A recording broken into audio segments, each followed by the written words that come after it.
Okay, I've just got off the phone with Ethan Guo, the 19-year-old pilot that's been detained in Antarctica, and it's not looking good. Firstly, for anyone that doesn't know, Ethan is trying to raise $1 million for cancer research by becoming the first person ever to fly to all 7 continents solo. He's been traveling for over 360 days and only has one continent left. The one that he's currently detained on, Antarctica. And if you're thinking, detained by who? No one owns it. Well, that's where things get tricky, because on the 28th of June, he took off from Chile heading to Argentina when he says the weather conditions got so bad he had to declare an emergency and divert to land at Tennant Marsh, which is a public airfield in Antarctica. And when he did, everything seemed okay. He was met by a fire response team, and after a bit of a conversation and an hour later, they said he was clear to take off again, but he should file a new flight plan with the control tower. However, before he could, another group of people, this time in black clothing, approached him and said he was under arrest. He would only later find out that this was the Chilean Navy. After arresting Ethan, they searched his plane, moved it into a hangar, and then later that night they took his phone, they strip searched him, and then placed him in a room under guard supervision and did not allow him to contact the consulate or use Wi-Fi. Now here is where things get crazy, because Chile has been trying to claim this part of Antarctica since 1940, about a year after World War II broke out. But under the Antarctic Treaty, which they also signed in 1961, no country can claim sovereignty over Antarctica. So that begs the question, what legal basis do they have to apply Chilean law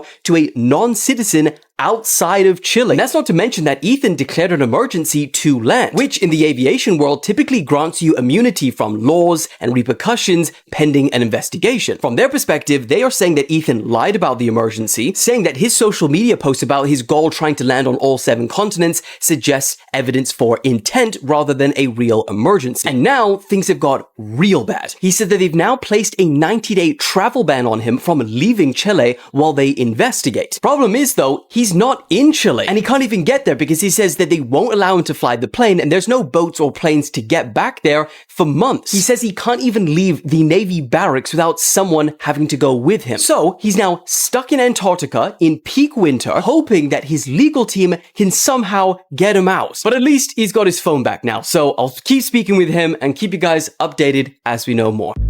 Why would somebody lie about emergency? Why would somebody lie about emergency? The case that the Chilean government is making is completely ridiculous. It is complete nonsense what the Chilean government is claiming that happened. It is just complete utter nonsense. Why? Why would anybody lie about emergency? That's such a nonsense. Complete nonsense. Eden is obviously innocent. He has done nothing wrong. He didn't broke any laws. This is just complete nonsense. He should be free immediately. He's been detained under false pretenses.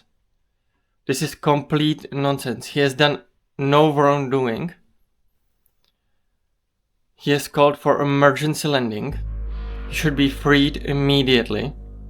This is just complete nonsense. Complete nonsense.